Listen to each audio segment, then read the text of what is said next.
What's going on, everyone? What went wrong with the classic 1997 I Know What You Did Last Summer? Now, it did have some success that launched a sequel and another one, but let's not talk about that. And it is being remade in the form of a series over on Prime Video set to release next month. But it wasn't this huge mega blockbuster that generated all of this money, though it had all the elements for major success. You had the teen heartthrobs and Freddie Prinze Jr. and Ryan Phillippe. You had the Party of Five link and a star in Jennifer Love Hewitt. And you had Sarah Michelle Gellar, who was this iconic actress at the time that was in pretty much everything. I mean, so much so everyone assumed she was the main character. To this day, people don't understand why she wasn't in the role of Jennifer Love Hewitt. But it also had this group of teens that were being attacked by a mysterious killer, that whodunit, that classic slasher fill, but again, fell flat. And a lot of it has to do with Scream 1996. But before we jump into it, be sure to like this video. Helps me out a lot, lets me know you enjoy these types of videos, and I truly appreciate it. If you're not subscribed to the channel, hit that subscribe button, followed by the bell notification so you never miss an upload, and let's get into it. So in 1996, this little film called Scream, nothing major, came out, and it helped revitalize and rejuvenate the slasher genre. Before Scream, the slasher genre was considered a dead genre. It was straight to VHS. Nobody was really trying to make those types of films. And then insert Scream 1996, and it completely flipped everything on its head. It was an excellent film. It was very well done. It added this credibility to the slasher genre again, and thus, because of its success, all these studios wanted to pump out some more. But what made Scream so special was the film itself, as far as the meta aspects, the whodunit, having that mystery of what is going on, like who are the killers, like is it this person, is it that person, and it kept the audience really engaged and really had us from a visual point just grasping at every little detail we could to piece this story together. It was an excellent execution of the way a whodunit style slasher should be done. Well, fast forward the next year to I Know What You Did Last Summer, 1997, and it tried to mirror that whodunit style of slasher, but not to the degree that Scream did.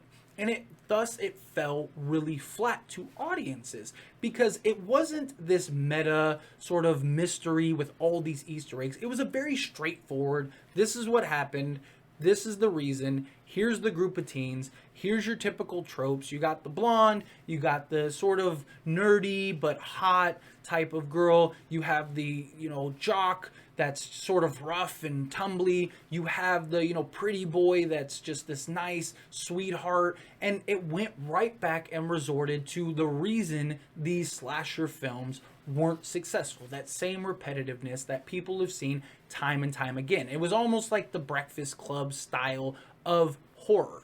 But I have another video for that, and that's in regards to Faculty. So leave a like button if you're looking forward to that video. But back to 1997, and I Know What You Did Last Summer.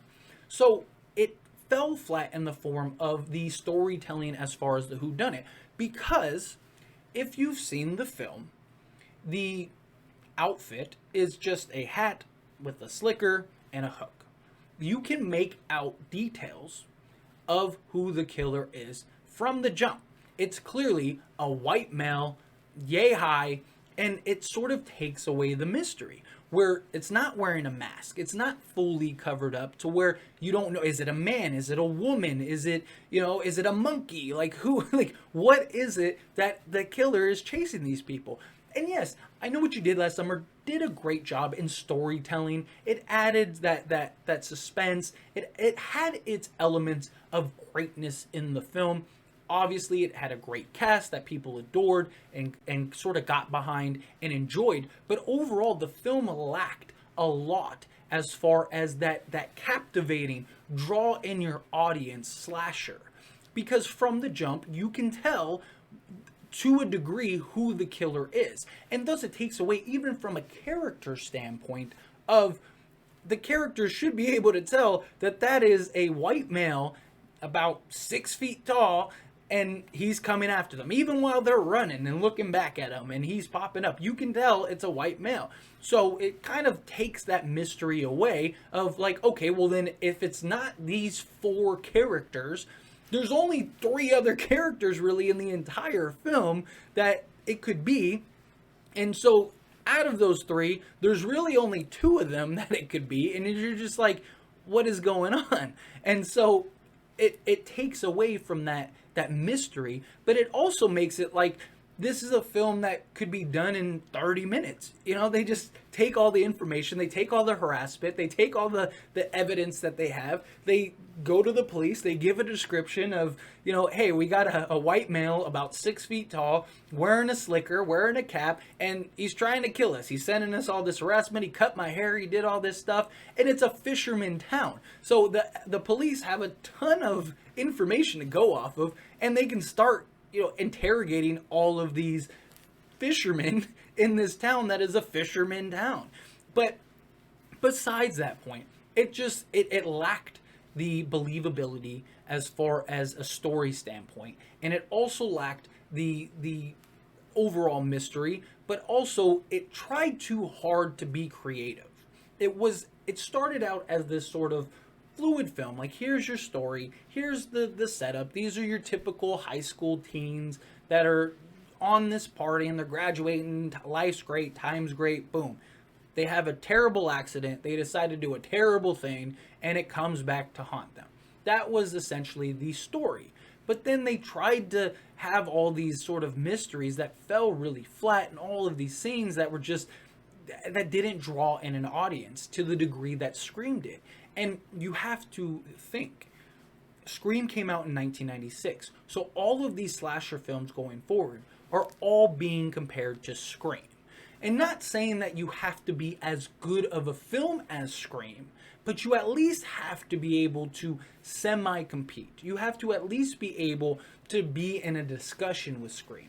And this film lacked that. It lacked proper direction. A lot of the story points and overall just ideas as far as the flow of the film went were all over the place. There were elements that you're just like, you're here and then you're there and then you're like, what's going on? And then, you know, they're trying to frame it as it's one person, but you know it can't be him. It doesn't make any sense to be him. They already basically wrote him off as being the killer, but then 20 minutes later they're trying to make it seem like it is him, and they try to play it up as this like Billy style killer, you know, as Freddie Prinze Jr. Like he has to be, and they tried to mirror Scream too much to a point where it became a lack of success film-wise.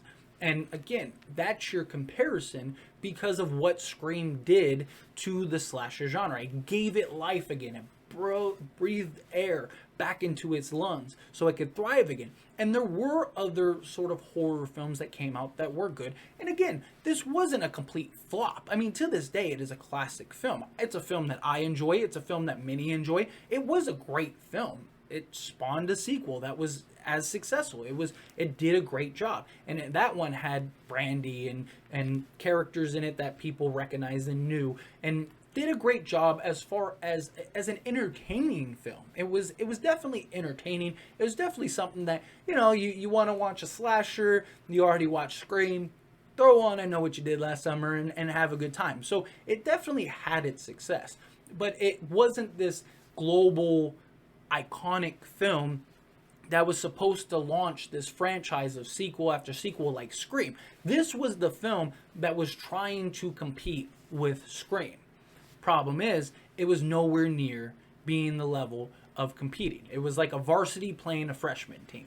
They're going to lose 10 out of 10 times. And it's unfortunate, and hopefully this new remake in a series form is something that gives this sort of new life, because I am a fan of this franchise and I'd love to see it sort of be rejuvenated and refreshed. If I'm being honest, based on the trailer, it's kind of iffy. If you want more information on I Know What You Did Last Summer and the remake, head on over to Horror Breakdown. If you go to my homepage on this channel, I'll also link it down in the description of this video. I have another YouTube channel where I talk all horror films and shows and stuff outside of just your typical Scream. But I had a couple people that wanted me to sort of compare the two and explain this. So here we are. As always, this is a discussion, and I want to know what you think. Let me know down in the comments below. Do you agree with my points? Do you disagree with my points? Are you a fan of the film? I am. I enjoy it. Like, if it's on TV, I'll watch it. If I'm bored and I see it on a streaming service, I'll play it. So it's definitely something that I resort back to. I've seen it 1,000 times, but it's not Scream. But I want to know what you think as far as the film. Were you a fan? Are you not a fan? Are you looking forward to this upcoming series over on Prime Video? All of that, let me know down in the comments below. Again, if you haven't liked this video, hit that like button. Helps me out a lot. Lets me know you enjoy these types of videos, and I truly appreciate it. If you're not subscribed to the channel, hit that subscribe button, followed by the bell notification so you never miss an upload. I'll see you all in the next one. Thank you.